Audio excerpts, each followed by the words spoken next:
Cancer सर्वांगीण मार्गदर्शन भाग 2 वैद्य दिलीप गाडगीळ पुणे।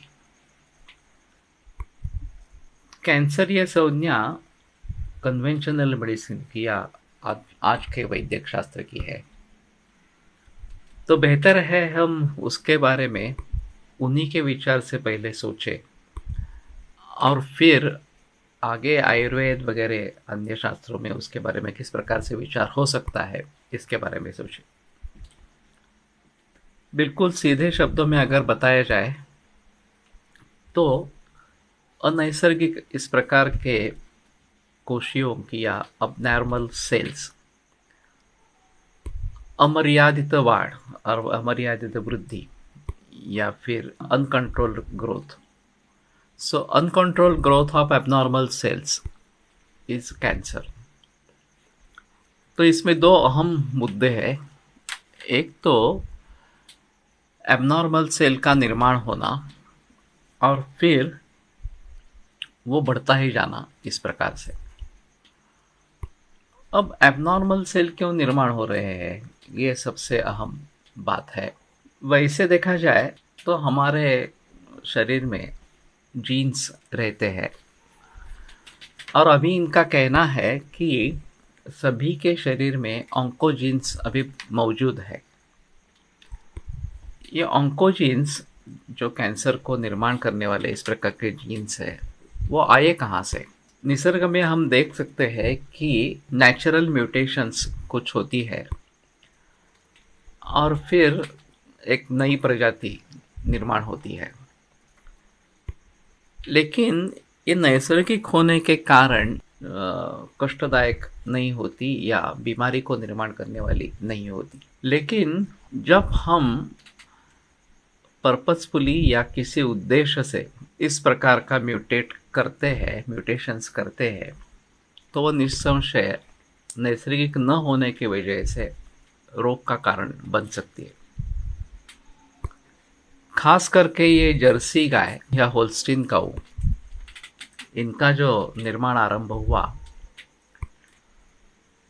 डॉक्टर वुडफोर्ड करके न्यूजीलैंड में है, उनकी डेविल इन द मिल्क ये किताब प्रख्यात है। ये रिसर्च किताब है, संशोधन की किताब है और उन्होंने कई तरीकों से आधुनिक वैद्यक शास्त्र के अनुसार ये जर्सी गाय खास करके जुवेनाइल डायबिटीज़, जो इंसुलिन डिपेंडेंट डायबिटीज़ है, बच्चों में होने वाला है, कैंसर और ऑटिज़म, इन 3 रोगों का कारण है, ये बतलाया है। अभी जब गाय से इस प्रकार से संकर होता है, देसी गाय की 2 वैरायटीज़ है, एक थारपारकर है, एक गिर है और कुछ गौड़ाओ है वगैरह वगैरह इस प्रकार से, तो उसमें संकर होकर एक नई गाय निर्माण हो सकती है जिसमें दोनों के कैरेक्टरिस्टिक्स होंगे। अभी कोकण में एक प्रयोग चल रहा है, एक डॉक्टर ने किया है कि कोकण की जो गायें हैं जो 1.5-2 लीटर दूध देती थी दिन भर में, उनका गिर से मेटिंग करवाया तो 3-4 पीढ़ियों में वो गिर में परिवर्तित हो जाती है और फिर गिर जैसा दूध देने लगती है।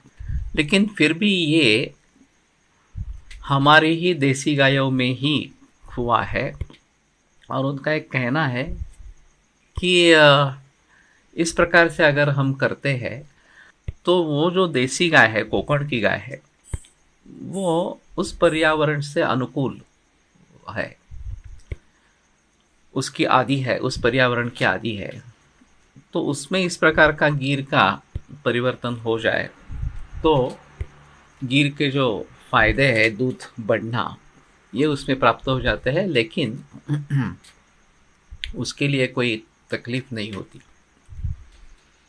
तो इस प्रकार के अगर नेचुरल म्यूटेशंस या करते हैं तो उससे हानि नहीं पहुंचती, ये एक अहम चीज़ है।